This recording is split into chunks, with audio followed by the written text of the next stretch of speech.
शांति। 5 अगस्त 2023 के ईश्वरी महावाक्य हैं। आज बाबा कहते हैं, मीठे बच्चे, तुम अभी टिवाटे पर खड़े हो। एक तरफ है दुखधाम, दूसरी तरफ है शांतिधाम और तीसरी तरफ है सुखधाम। अब जज करो हमें किधर जाना है।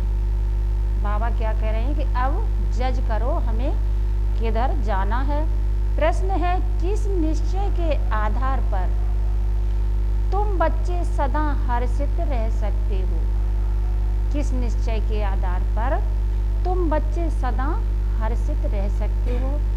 तो उत्तर में बाबा ने कहा, सबसे पहला निश्चय चाहिए कि हम किसके बने हैं। बाप का बनने में कोई वेद शास्त्र आदि पुस्तकें पढ़ने की दरकार नहीं है। बाप का बनने में कोई वेद शास्त्र आदि पुस्तकें पढ़ने की दरकार नहीं है। दूसरा निश्चय चाहिए कि हमारा कुल सबसे श्रेष्ठ देवता कुल है। हमारा कुल कैसा है? सबसे श्रेष्ठ देवता कुल। इस स्मृति में से सारा चक्र याद आ जाएगा। इस स्मृति से क्या आ जाएगा? सारा चक्र याद आ जाएगा। बाप और चक्र की स्मृति में रहने वाले सदा हर्षित रहेंगे। गीत है, किसी ने अपना बना के मुझको। ओम शांति। तुम बच्चों को तो पहले पहले खुशी होती है, हम किसके बने हैं। ऐसे नहीं कहेंगे हम गुरु के बने हैं। बनना होता है बाप का। शरीर छोड़कर भी फिर बाप का बनना होता है।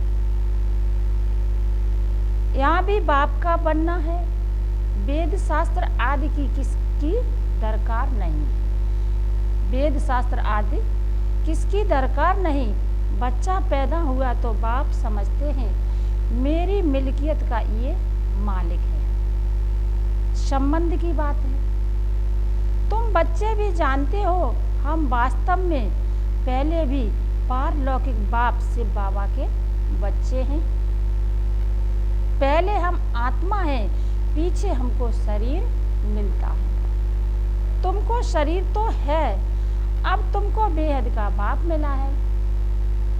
उसने आकर अपना परिचय दिया है। तुम कहते हो बाबा हम आपके हैं और कोई संबंध नहीं। बाप के बच्चे बने हो, यह कहते हैं मैं कोई गुरु गोसाई नहीं हूँ। बाबा क्या कहते हैं? मैं कोई गुरु गोसाई नहीं हूँ। बोर्ड पर भी ब्रह्मा कुमार कुमारियों का नाम लिखा हुआ है, तो जरूर बाप भी होगा। लिखते हो हम ब्रह्मा कुमार कुमारियां हैं। यह संबंध हुआ ना, माँ बाप का संबंध चाहिए। गाते भी हैं तो मात पिता हम बालक तेरे, तुम्हारी कृपा से सुख घनेरे। आत्मा को जैसे हुए अविनाशी याद है। हम आपके जब बालक बनेंगे तब हम वर्षा लेंगे। अभी तुम जानते हो हम मात पिता के बने हैं। हम शिव बाबा के बच्चे हैं तो जरूर बाप और वर्षा याद आता है। तुमको कोई पुस्तक आदि नहीं पढ़ाया जाता, तुमको सिर्फ निश्चय कराया जाता है। बाप के बने हो तो अब उनको याद करो। बाप कहते हैं मेरे को याद करने से तुम ऐसा लक्ष्मी नारायण बनेंगे। कितनी सहज बात है। विशाल बुद्धि होना चाहिए ना। और तो कुछ नहीं समझाते हैं, सिर्फ अपने कुल की बात ही बतलाते हैं कि कैसे हम 84 के चक्र में आते हैं। बाकी वेद शास्त्र आदि पढ़ने से भी तुमको छुड़ाते हैं। बाप को ही याद करते रहना है। यह भी बुद्धि में है कि सृष्टि चक्र कैसे फिरता है। उसके आदि मध्य अंत को जानने से ही तुम ऊंच से ऊंच बनते हो, स्वर्ग के मालिक बनते हो। तुमको को सदैव के लिए हर्षित मुख बनाता हूँ। कितनी सहज बात है, परंतु फिर भी भूल जाते हैं। क्या कारण है? माँ बाप को कभी बच्चे भूलते नहीं हैं। बाप और वर्षे को याद करो तो सदैव हर्षित रहेंगे। जब कोई दुख होता है तो बाप को ही याद करते हैं। जरूर बाप ने सुख दिया है। कोई दुख देते हैं तो कहते हैं हाय बाबा, हाय भगवान। हर जन्म में हाय हाय करते आए हो। अब तो तुम बच्चों को बिल्कुल सहज समझाते हैं। भल तुम तंदुरुस्त न भी हो, कितने भी बीमार हो, तो भी तुम सर्विस कर सकते हो। जैसे बीमारी में मनुष्य को कहते हैं राम राम कहो, कहते हैं ना, कोई बीमार हो तो कहते हैं अब तो भगवान को याद करो, अब राम राम कहो। तुम भी बीमारी में फिर औरों को बोलो शिव बाबा को याद करो। यह जरूर औरों को याद कराना पड़े। मरने की हालत में भी तुम यह नॉलेज औरों को दे सकते हो। परमात्मा के तुम बच्चे हो, उनको याद करो। शिव बाबा बेहद का बाप है, वही वर्षा देंगे। सर्विस का शौक होगा तो मरने समय भी किसको ज्ञान देंगे? बाबा कह रहे हैं अगर सर्विस का शौक होगा तो मरने के समय भी हम किसी को ज्ञान दे सकते हैं। ऐसे नहीं हॉस्पिटल में पड़े रहें और मुख बंद हो जाए, मुख से कुछ न कुछ निकलता रहे। कितनी अच्छी अवस्था होनी चाहिए। बीमारी में भी बहुत सर्विस कर सकते हैं। मित्र संबंधी आएंगे, उनको भी कहेंगे कि परमात्मा को याद करो, वही सबका रखवाला है, इसलिए शिव बाबा को याद करो। वह एक है, वर्षा भी सबको एक से मिलता है।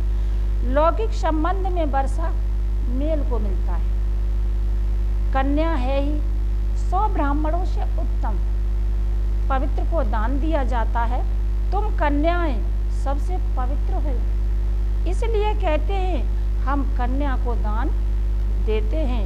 यह बड़ा दान समझते हैं, वास्तव में वह कोई दान होता नहीं। बाबा कह रहे हैं जो शादी में कन्यादान होता है, बाबा कह रहे हैं लौकिक में वो कहते हैं ये बहुत बड़ा दान होता है, लेकिन बाबा क्या कह रहे हुए, कोई दान होता नहीं। दान तो अभी तुम करते हो, कहते हो हम अभी तुम करते हो, कहते हो हम अपनी कन्या शिव बाबा को देते हैं स्वर्ग की महारानी बनने के लिए। बाबा कह रहे हैं दान ये होता है जो हम अपनी कन्या शिव बाबा को देते हैं। किसके लिए? स्वर्ग की महारानी बनने के लिए। परंतु कन्या भी ऐसी अच्छी पढ़ी लिखी हो, अपने दैवी कुल की हो, जो समझाने से झट समझ जाए। सर्विसेबल चाहिए। छोटे बच्चों को तो नहीं संभालना है, कोई को भी समझाना बड़ा सहज है कि शिव बाबा तुम्हारा बेहद का बाप है। चित्र सामने है, देखो यह ऐसा सतयुग का वर्षा पा रहे हैं। इन लक्ष्मी नारायण को वर्षा कहाँ से मिला? कितनी सहज बात है। इसलिए बाबा बड़े चित्र भी बनवा रहे हैं। अभी यह नाटक पूरा होता है। हमने 84 जन्मों का पाठ बजाया, अब बाबा के पास जाते हैं, फिर नई दुनिया में आएंगे। हमारा बाबा नई दुनिया का रचेता है, उसका हमको मालिक बनाते हैं। आपको भी तरीका बतलाते हैं कि बेहद बाप से सदा सुख का वर्षा तुमको कैसे मिलेगा। एक तो समझाओ मैं आत्मा हूँ, मैं आत्मा खाती हूँ, मैं आत्मा चलती हूँ। यह बड़ी अच्छी प्रैक्टिस चाहिए। देह अभिमान टूट जाए, देह अभिमानी को लौकिक संबंध याद आएंगे, देह अभिमानी को पारलौकिक बाप ही याद पड़ेगा। उठते बैठते चलते यह बुद्धि में रखना है क्या कि मैं आत्मा हूँ। बाप की मत पर चलना है। शिव बाबा मत दे रहे हैं, अपने को आत्मा समझो, मेहनत करनी है। स्वर्ग के भांति तो बनेंगे, परंतु थोड़े में खुश नहीं हो जाओ। बल स्वर्ग में तो जाएंगे, परंतु पक्के मातेले बनो। मातेला उनको कहा जाता है जो बाप दादा को ही याद करते हैं। दूसरा कोई याद पड़ता तो वह सौतेले हो जाते हैं। बहुत हैं जिनको दोनों याद पड़ते रहते हैं। यह बाप है अविनाशी, स्वर्ग का वर्षा देने वाला। यह भी कुल है, वह भी कुल है, उनसे तो दुख ही मिलता है। बाकी अल्पकाल क्षणभंगुर सुख का वर्षा मिलता है। अब बुद्धि से जज करना है, हम किस तरफ जा रहे हैं और किस तरफ जाएं। लौकिक तरफ व पारलौकिक तरफ। बुद्धि कहती है पारलौकिक बाप के बनकर हम क्यों नहीं स्वर्ग तरफ जाएं। लौकिक संबंध से जीते जी मरना है, पारलौकिक बाप का बनने से स्वर्ग का मालिक बनेंगे। यहाँ तो नरक के मालिक बनते हैं। अब आत्मा कहती है बुद्धि को कहाँ जोड़ें, अपने शांति धाम सुख धाम में जाएं या यहाँ जाएं। वास्तव में यहाँ जाएं, यह उठना ही नहीं चाहिए। यहाँ तो जन्म जन्मांतर रहे हैं, अब तो हम पारलौकिक बाप को कभी नहीं छोड़ेंगे। यहाँ तुम बच्चे सम्मुख बैठे हो, तुम्हारा लौकिक संबंध कोई है नहीं। बुद्धि कहती है हम तो बाबा के साथ मुक्ति धाम शांति धाम में जाएं। सवेरे उठ ऐसे ऐसे बैठ विचार सागर मंथन करना चाहिए, बैठने से बड़ा मजा आएगा। अब किस तरफ जाना चाहिए, नरक तरफ क्यों जाएं। यह माया बड़ा धोखा देती है। अभी तो तुम्हारे पास एम ऑब्जेक्ट है, अभी तुम किनारे पर हो, जानते हो इस तरफ तो दुख ही दुख है, उस तरफ 21 जन्मों का सुख है। बाप कहते हैं मेरे को याद करो क्योंकि मेरे पास आना है। माया कहती है दुनिया तरफ जाओ। कहाँ जाएं, रास्ता तो मिला है। एक तरफ है स्वर्ग में जाने का रास्ता और दूसरी तरफ है नरक में जाने का रास्ता। टिवाटा होता है ना, 3 गली के बीच में टिवाटा होता है। अब हम किस तरफ जाएं। एक गली है मुक्ति की, एक गली है जीवन मुक्ति की और एक है नरक की। जैसे 3 नदियों का संगम है, 3 वाटिकाएं हैं, एक वाटिका में हम हैं। टिवाटे का मिसाल अच्छा है। अब कहाँ जाएं, नरक का तो विनाश होना है। यहाँ दुख बहुत है, अभी हम टिवाटे पर खड़े हैं, पीछे तो नहीं हटेंगे। दुख की गली से निकाल बाबा ने टिवाटे पर खड़ा किया है। दुखधाम की गली से तो तुम जन्म जन्मांतर पास कर आए हो। अब बुद्धि कहती है मुक्ति जीवन मुक्ति तरफ जाएं।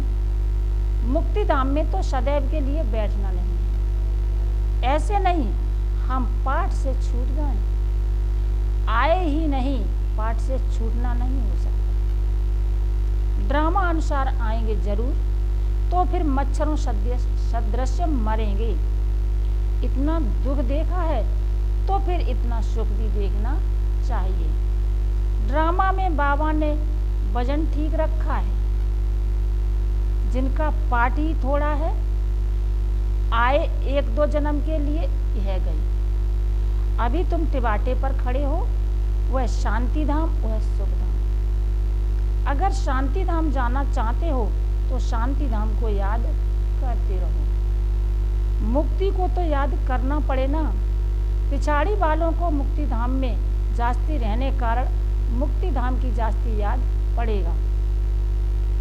तुमको जीवन मुक्ति धाम याद पड़ता है, स्वर्ग में हम जल्दी जाएं।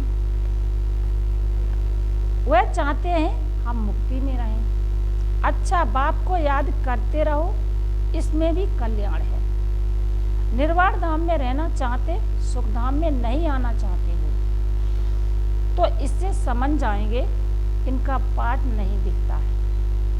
तुम तो सुखधाम जाने वाले टिवाटे पर खड़े हो, पुरुषार्थ करते हो। मनुष्यों को तुम्हारा सच्चा योग पसंद आएगा। अच्छा, बाप को याद करते रहो, चक्र को भी याद करने की दरकार नहीं। यह ज्ञान शब्द धर्म वालों के लिए है।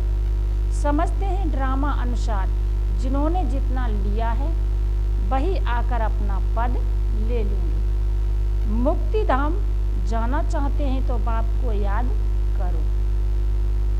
अगर चाहो हम सदैव सुखी रहें। बाबा क्या कह रहे हैं? अगर चाहो हम सदैव सुखी रहें तो वहाँ सतयुग में शांति भी है, सुख भी है। जो जिस तरफ का होगा उनको वह वर्षा लेना है। सर्व का मुक्ति जीवन मुक्ति दाता तो बाप है ना। एक दो जन्म लेने होंगे तो इसमें ही सुख भी देखेंगे, दुख भी देखेंगे। जैसे मच्छर आया और गया, वह कोई अमूल्य जीवन नहीं कहेंगे। तुम तो सदैव हर्षित रहने वाले हो।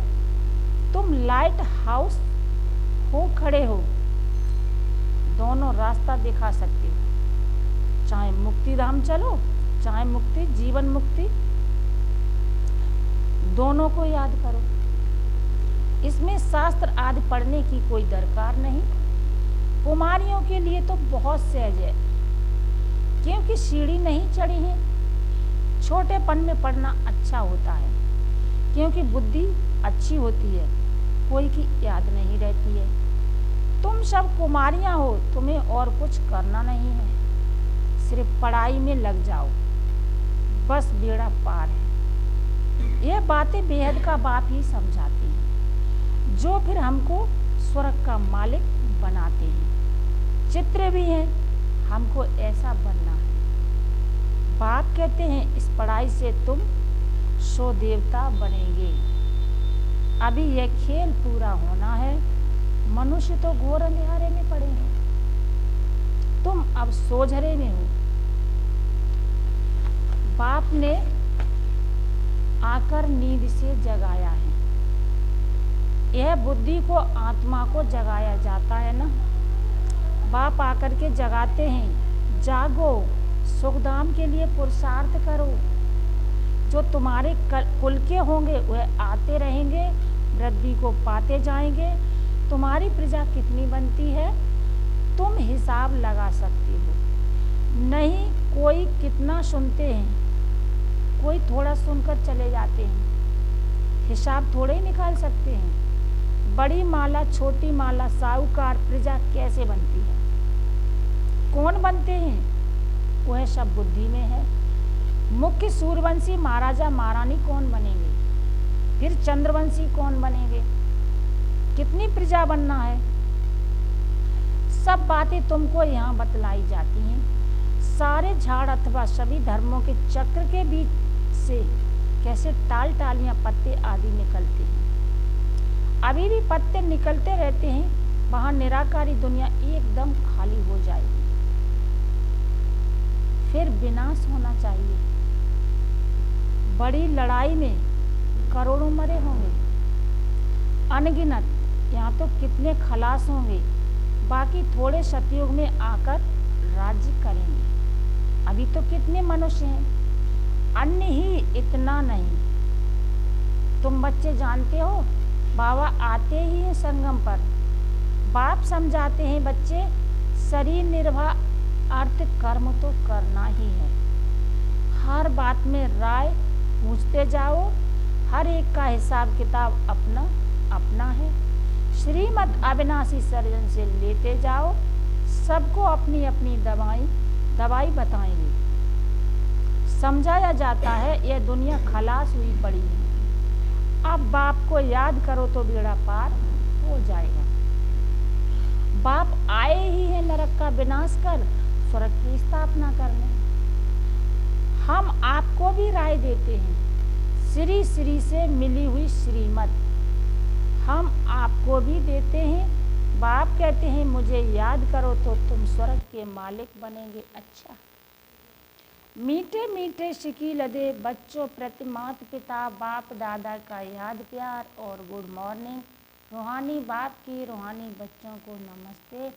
हम सब रूहानी बच्चों की रूहानी माता पिता बाप दादा को याद प्यार और गुड मॉर्निंग। नमस्ते बाबा, नमस्ते नमस्ते।